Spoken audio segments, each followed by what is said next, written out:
빌립보서는 언제 썼습니까?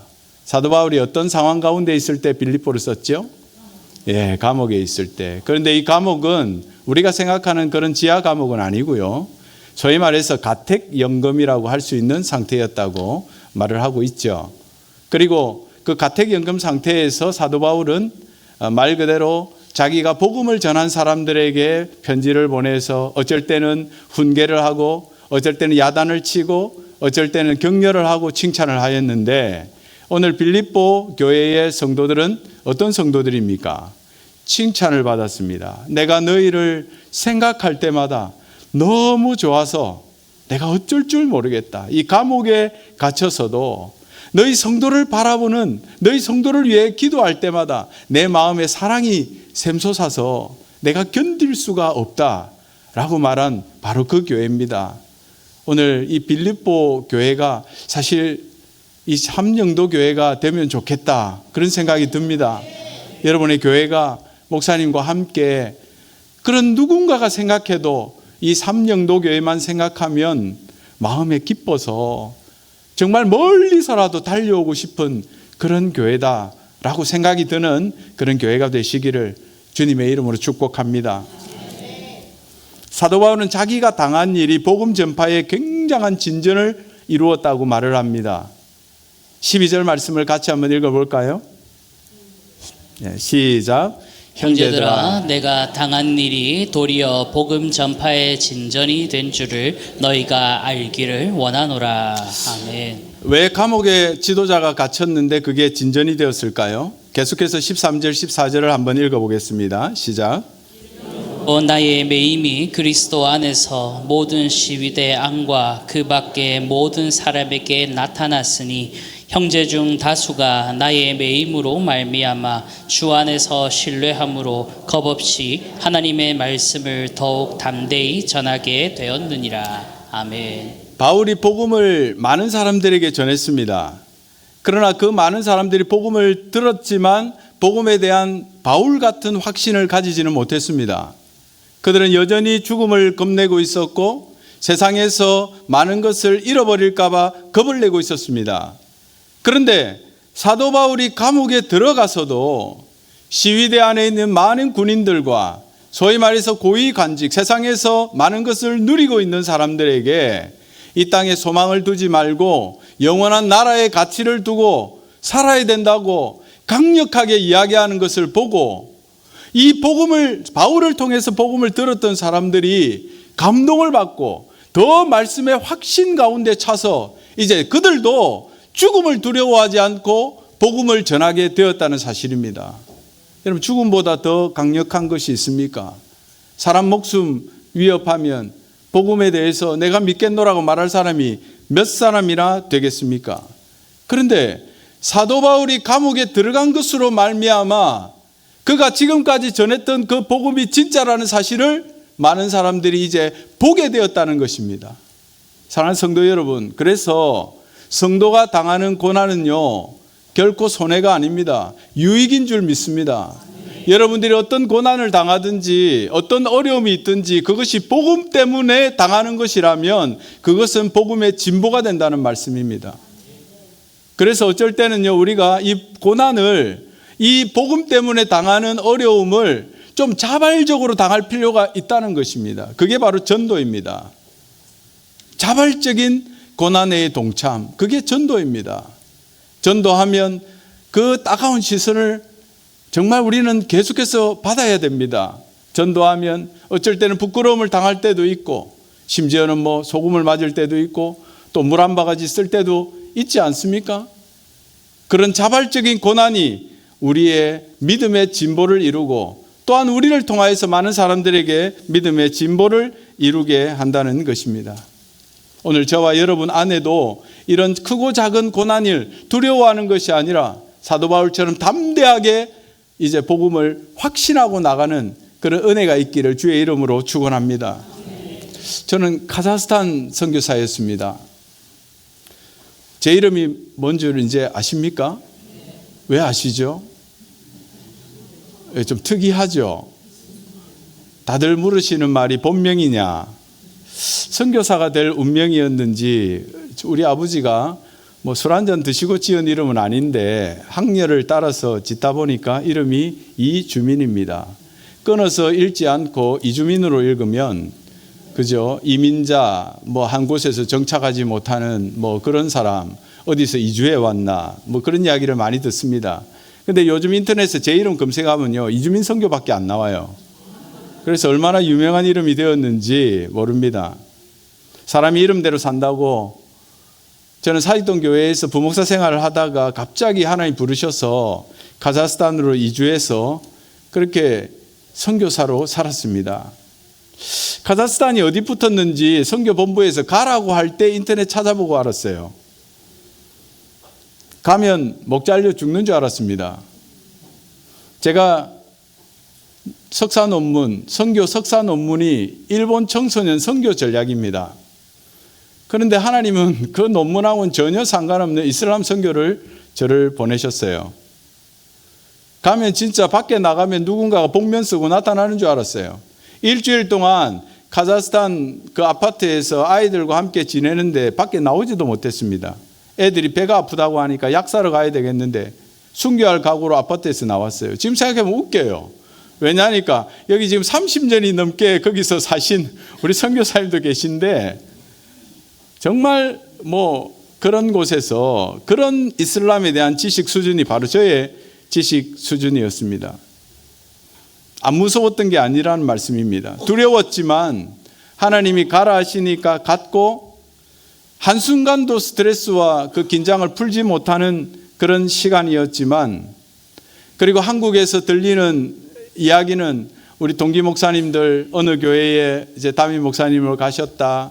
또 거기서 위임식 하는 사진도 올라오고 그런 걸 보면서 저는 조용히 하나님께서 저를 그 선교지에서 잊혀지게 하시는 것을 보았습니다. 참 외로웠죠.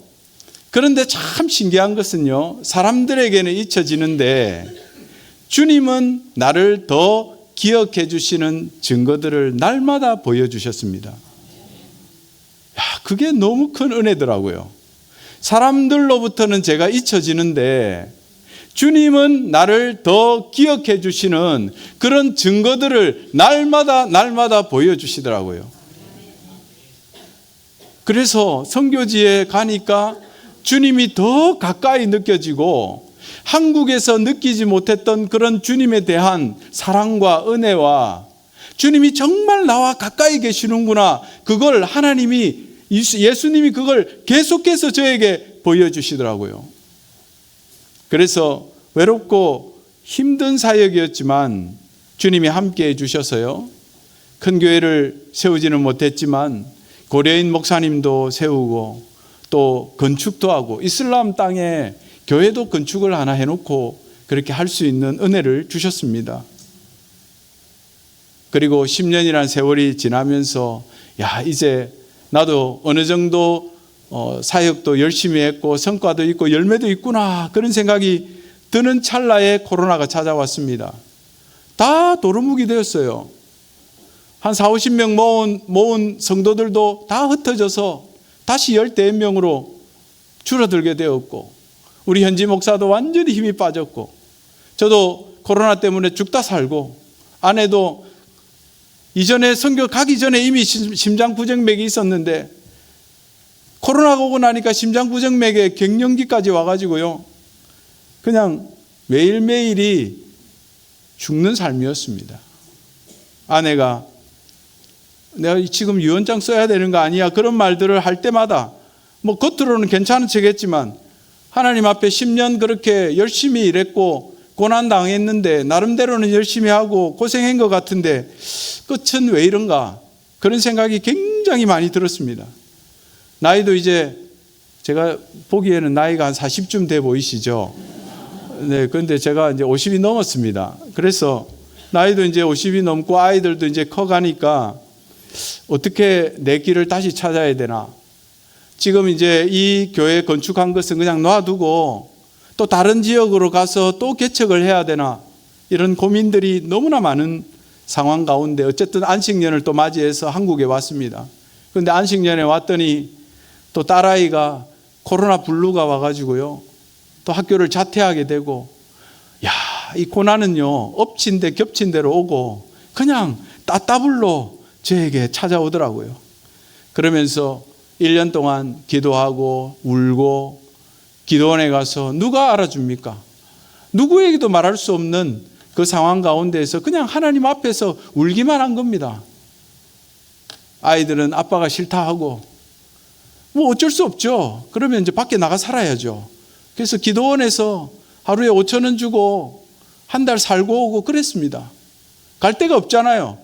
코로나 때문에 교회들마다 선교관이 꽉꽉 차 있는데 갈 데가 없어요. 그래서 불도 안 들어오는 그런 기도원 찾아가 가지고요, 거기서 그냥 울다가 왔어요. 그런데 참 신기하게 하나님께서 딸을 회복시켜 주시는 거예요.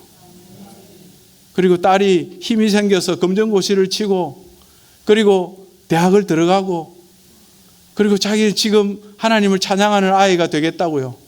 그래서 백석이 예대도 졸업하고 그렇게 됐습니다. 저의 당한 이런 어려움과 고난이, 저는 사실 하나님 이게 도대체 뭡니까? 라고 이야기했지만 하나님께서는 다 계획이 있으시고 다 뜻이 있으셨습니다. 여러분을 향한 그 계획도 다 주님의 뜻이 있고 다 계획이 있는 줄 믿습니다. 잘 견디시고 잘 버티시기를 주의 이름으로 축원합니다. 그런데 잘 버티고 잘 견뎠는데 한국에서 개척교회에서 청빙이 왔어요. 우리 교단 교회도 아닙니다. 망하기 일보 직전 교회에서 청빙이 들어왔는데, 저는 선교 보고 가서 선교 후원금 받으러 갔는데 거기 앉아있는 15명 성도들은요, 저 목사님이 우리 목사님이라고 저를 찍었습니다. 전 재산 2천만 원밖에 없는 교회였어요. 지금 이 교회가요. 사택은 없습니다. 사례는요, 사례도 줄 수 있을지 잘 모르겠는데요. 그래서 제가 그 장로님들한테 그렇게 이야기했습니다. 장로님, KPM 선교사를 물러봅니까? KPM 선교사는 웬만한 중소교회보다 훨씬 하나의 교회 단위라서 훨씬 더 많은 지원을 받고 또 아이들 또 학비도 받고 KPM 선교사 되면 괜찮습니다. 근데 무슨 소리 하세요? 사택도 없고 뭐라고요? 사례도 못 준다고요? 제가 이 교회에 왜 와야 되죠? 장로님 한번 이야기해 보십시오. 저희들도 잘 모르겠습니다. 그럼 저도 잘 모르겠습니다. 그 교회 원로 목사님이 저보고 또 전화가 왔어요. 목사님, 선교사님, 이 성도들을 도대체 설득이 안 되니까 한 번 더 설교 와가지고 성도들 보고 못 온다고 못을 딱 받고 가세요. 그래서 제가 화가 너무 나가지고 두 번째 갔습니다. 성도들 보고 엄청 뭐라 했습니다. 도대체 교회를 어떻게 했길래 교회가 지금 이렇게 후임 목사도 못 모실 그런 상황으로 만들어 놓았습니까? 라고 부드럽게 이야기했지만 엄청나게 치면서 이제 이야기를 한 거예요. 성도들이 고개도 못 들었습니다. 그런데 마칠 때 원로 목사님 광고를 듣고요, 제가 뒤통수를 맞는 것 같았습니다. 오늘 우리 교회 설립 38주년이니까 오늘 떡을 준비했으니까 떡 맛있게 드시고, 오늘 선교사님 오늘 더 이상 안 옵니다. 그러니까 더 이상 그 미련 가지지 마시고 오늘 점심 식사 맛있게 하세요. 그 말을 듣는데요, 하나님께서 이 교회를 살리기로 작정하셨구나, 그 생각이 들었습니다. 38년 하면 무슨 생각 나세요? 38년 된 병자, 광야 38년. 주님께서 이 교회를 문 닫기를 원하지 않으시는구나. 그래서 제 심경에 변화가 일어났습니다. 그리고 차를 타고 돌아가는 중에 제 마음에 이게 하나님의 부르심이라면 그 부르심에 응답해야 되는 것이 당연한 목회자의 의무 아닌가, 저는 그런 생각을 했습니다. 마음속에 원망이 엄청 들었습니다. 아이들 대학이나 졸업하고 애가 3명입니다. 2년만 있으면 애들 다 졸업하니까 그때까지 주님 좀 참아주시면 안 됩니까? 아니, 지금까지 한 고생도 고생인데 왜 또 고생을 해야 되죠? 저는 조금 더 편안하고 좋은 교회로 좀 부름받으면 안 됩니까? 저는 왜 맨날 그런 역할만 주십니까? 그런데 참 신기하게도요, 하나님께서 아내의 마음을 돌리시고, 그리고 제 앞에 있는 여러 가지 장애물들을 치워주시면서, 이주민 선교사, 내가 너를 부른 것 아니니, 내가 너를 책임진 것 아니니, 너의 11년 사역이 너의 힘으로 했니? 라고 물으셨습니다. 그리고 네, 맞습니다, 주님. 주님이 하셨습니다. 그래서 그 부르심에 응답하고 들어왔습니다. 근데 너무 놀라운 건요, 하나님이 하나부터 열까지 다 준비해 주시는 거예요. 사택도 준비해 주시고, 사례도 준비해 주시고, 다 준비해 주시고, 1년 만에 술집 3층에 있던 우리 조그마한 개척교회, 지하의 노래방, 1층 돼지국밥집, 2층 방역업체, 소독 방역업체, 앉아있으면 계속 소독 냄새가 올라옵니다. 5시 되면은 드르륵 샷다문이 올라가는데 3층에 야촌이라고 희한한 술집이 하나 있거든요.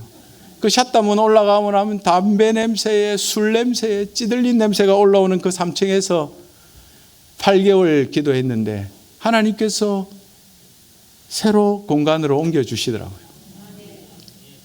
그래서 지금은 엘리베이터 있는 건물에 개척교회를 하고 있습니다. 15절 말씀에 바울은 어떤 사람들은 투기와 분쟁으로, 어떤 사람들은 착한 뜻으로 그리스도를 전파한다고 했습니다. 사랑하는 성도 여러분, 여러분은 무엇 때문에 복음을 믿으십니까? 여러분에게 복을 받기 때문에, 여러분의 복을 주시는 분이라서? 도대체 왜 여러분은 이 복음을 전하려고 하십니까? 한 사람이라도 안 데리고 오면 김 집사, 이 집사한테 쪽팔려서요? 아닙니다. 복음이 나의 모든 것이기 때문에 그렇습니다. 여러분, 우리 다 죄송한 이야기지만 죽습니다. 우리 다 죽음 준비해야 됩니다. 그런데 그 답을 어디서 찾으셨습니까? 부활하시고 우리에게 생명을 약속하신 예수 그리스도 외에 다른 답이 있습니까? 제가 불교에 관련된 책도 읽어보고, 이슬람권 선교사니까 이슬람에 관련된 책도 읽어보고, 다 읽어봐도 이 세상에서 열심히 살자는 얘기는 있으되 천국 가자는 이야기는 누구도 하지 않더라고요. 그런데 오직 우리 주 예수 그리스도 그분만이 너희를 위하여서 내가 천국을 예비하였노라고 말씀하셨습니다. 그러니까 잃어버린 그 영혼들에게 바로 이 복음을 전해야 된다는 것입니다. 저는 사실 사람을 사랑하지 않고 사람 머릿수를 더 사랑한 목사였습니다. 한 영혼을 사랑하는 것보다 그냥 사람 머릿수를 더 사랑했던 바로 그런 참 어리석은 목회자 중에 한 사람이었습니다.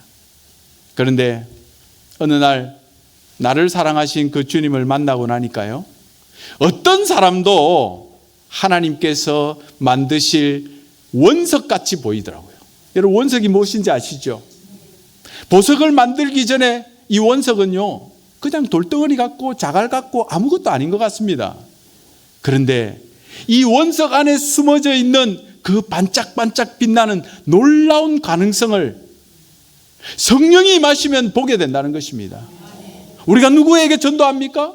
우리가 누구에게 복음 전합니까? 아이고, 저 사람은 복음 들을 만하네. 아, 저 사람은 내가 이렇게 설명 잘하면 나하고 수준이 맞아서 교회에 올 것 같아. 아닙니다. 아닙니다.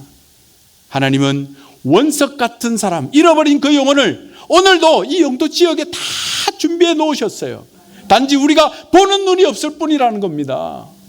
그러므로 성령께서 우리에게 이 보는 눈을 열어주셔서 우리에게 복음 전할 수 있는 그 영적 영안을 열어주시기를 기도하셔야 되는 겁니다.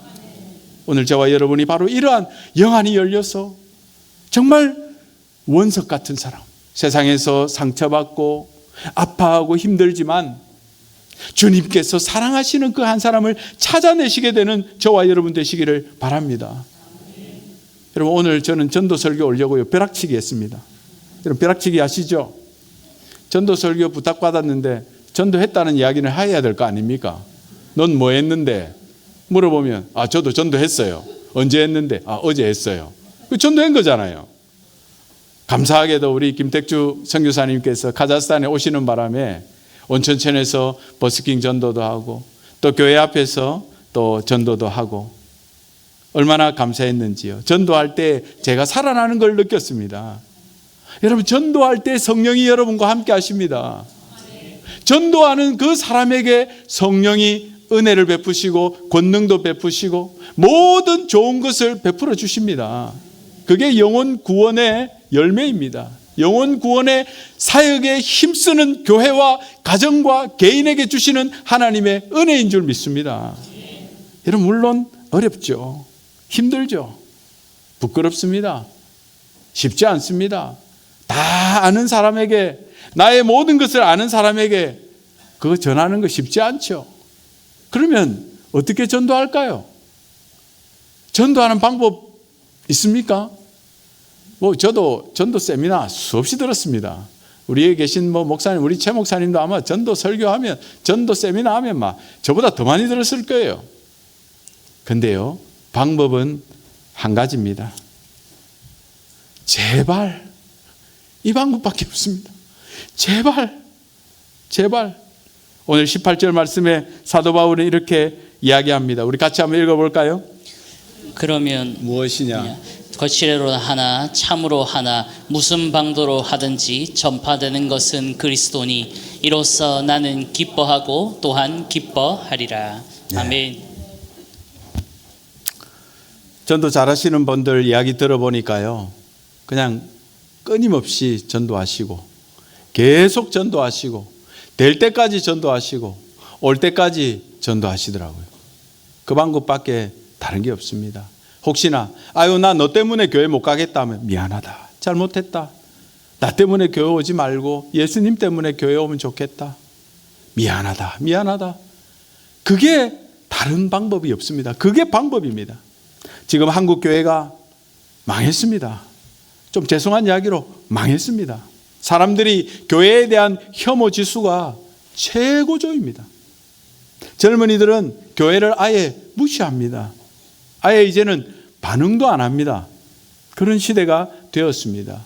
죄가 우스운 시대가 되었습니다. 누구의 잘못일까요? 우리의 잘못이라고 고백해야 됩니다. 주님, 내 잘못입니다.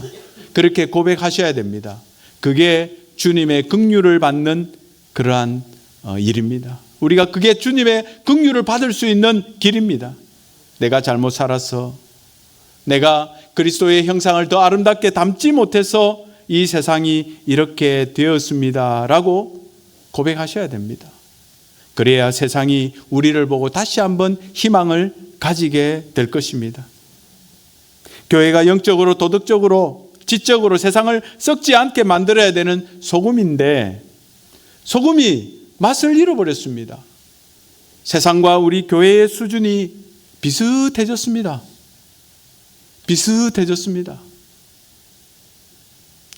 우리 교회가 요즘 다 구원파된 거 아십니까? 우리 교회의 지금 구원의 수준이 구원파 박옥수 수준과 똑같다는 거 여러분 혹시 못 느끼십니까? 구원파에도 예수 믿으면 다 천국 간다고 이야기하고 회개 없이, 성화 없이 천국 들어갈 수 있다고 말을 합니다. 오늘날 우리 한국 교회도요, 좀 죄송한 이야기지만 예수 믿고 세례 받으면 천국 간다고 이야기하는데 성화의 복음은 이야기하지 않습니다. 범사에 그리스도까지 자라라고 분명히 말씀하셨는데 그리스도의 형상을 이루기까지 내가 죄와 피 흘려 싸우지 않습니다. 오늘 그것이 한국교회의 현실이고요. 구원파와 비슷하게 된 그냥 반쪽짜리 복음만 믿고 천국 갈 거라고 대기하고 있는 참으로 안타까운 지경에 이른 것이 오늘날 우리 한국교회의 현실입니다.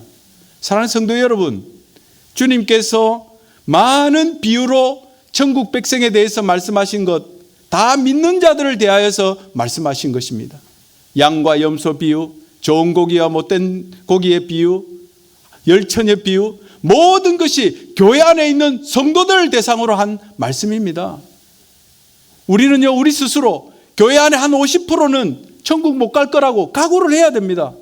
왜냐하면 우리를 부르셨지만 그 부르심에 응답해서 그리스도의 형상까지 자라는 그러한 성화의 싸움, 예수 그리스도께까지 자라는 그러한 주님을 닮아가는 몸부림을 우리가 치지 않았기 때문에 그렇게 될 수밖에 없는 것입니다.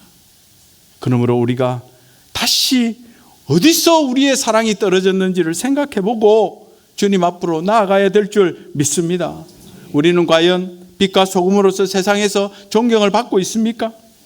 오늘날 교회의 예민한 젊은이들, 불공정과 불합리와 위선을 조금도 참지 못하는 그런 젊은이들, 교회에 살아남지를 못합니다. 그런데 생각해 보니까요, 개구리 올챙이증 모른다고 저도 그랬더라고요. 저도 제 20대 때 교회 장로님, 교회 집사님들 다 욕하면서 왜 저렇게 하시냐고 그렇게 큰 소리 쳤던 게 기억이 납니다. 그게 너무 싫었거든요. 그런데 어느 날 제가 그 자리에 올라와서 아유, 그 별거 아니야. 그럴 수도 있지. 좋은 게 좋아. 그렇게 말하면서 스스로 나 자신의 오히려 수준을 낮춰버리는 그런 때가 많더라는 겁니다. 사랑하는 성도 여러분, 우리의 믿음의 수준을 더 높여야 될 줄 믿습니다. 우리의 신앙의 수준과 우리의 인격과 우리의 영적 수준을 더 높이시기를 주님의 이름으로 축원합니다. 말씀을 이제 맺으려고 합니다. 좀 빠르네요. 말씀을 좀 맺으면서 20절에서 24절 말씀을 우리 같이 한번 읽겠습니다. 나의 간절한 기대와 소망을 따라 아무 일에든지 부끄러워하지 아니하고 지금도 전과 같이 온전히 담대하여 살든지 죽든지 내 몸에서 그리스도가 존귀하게 되게 하려 하나니 이는 내가 사는 것이 그리스도니 죽는 것도 유익함이라. 그러나 만일 육신으로 사는 이것이 내 일의 열매일진데 무엇을 택해야 하는지 나는 알지 못하노라. 내가 그 둘 사이에 끼었으니 차라리 세상을 떠나서 그리스도와 함께 있는 것이 훨씬 더 좋은 일이라. 그렇게 하고 싶으나 내가 육신으로 있는 것이 너희를 위하여 더 유익하리라. 아멘. 아멘. 제 아내는 어쩌다 보니 저를 만나서 카자흐스탄 선교사가 되고 또 개척교회 사모가 되었습니다. 선교 가기 전에부터 심장 부정맥이 심했는데 이제 갱년기까지 겹치고 나이가 좀 들어가니까 이제는 유언장 써놓고 그렇게 살고 싶다고 나한테 이야기할 정도가 되었습니다.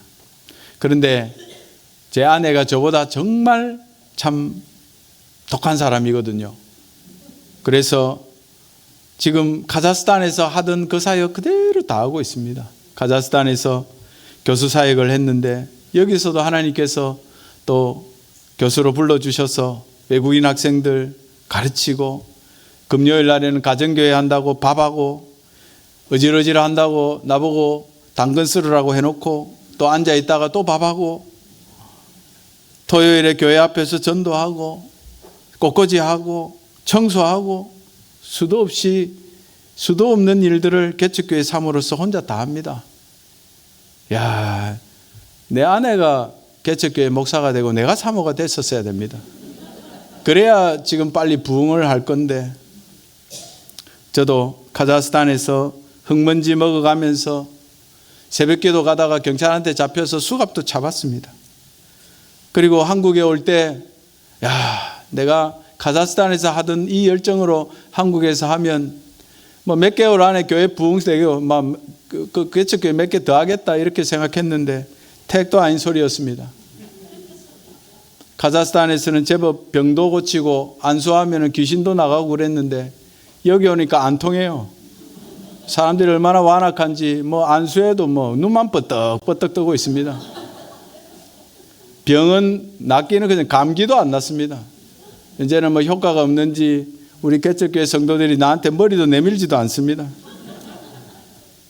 그게 오늘 현실이죠. 근데 우리 김택주 목사님 보면서 제가 참 도전을 받습니다. 은퇴하시고도 그 열정으로, 그죠?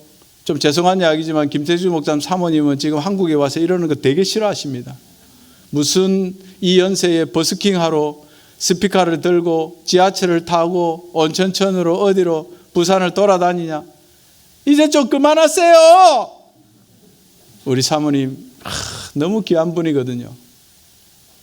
그런데요, 저는요, 여러분에게 저희처럼 살아야 된다고 말씀드리고 싶습니다. 그게 기쁨입니다. 다른 거 없습니다. 사랑하는 제3영도교회 우리 성도 여러분 만나서 너무 행복하고, 오늘 설교 안 해도 되겠다 싶은 생각이 들 정도로 이미 여러분 안에 있는 그리스도를 제가 설교 전에 이미 만났습니다. 너무 감사합니다. 근데 지금 조금만 더 힘을 내셔서 우리가 뭐라도 지금 해야 됩니다.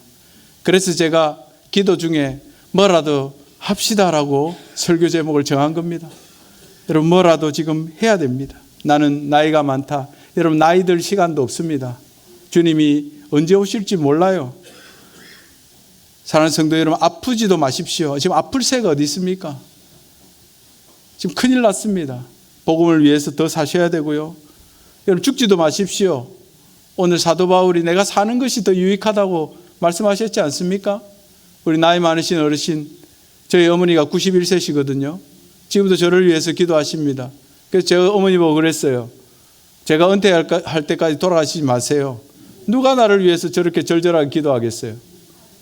여러분, 돌아가시지도 마시고 자리 지키시고 우리 최 목사님 위해서, 교회 부흥 위해서 여러분 기도하시는 여러분 되시기를 주의 이름으로 축원합니다.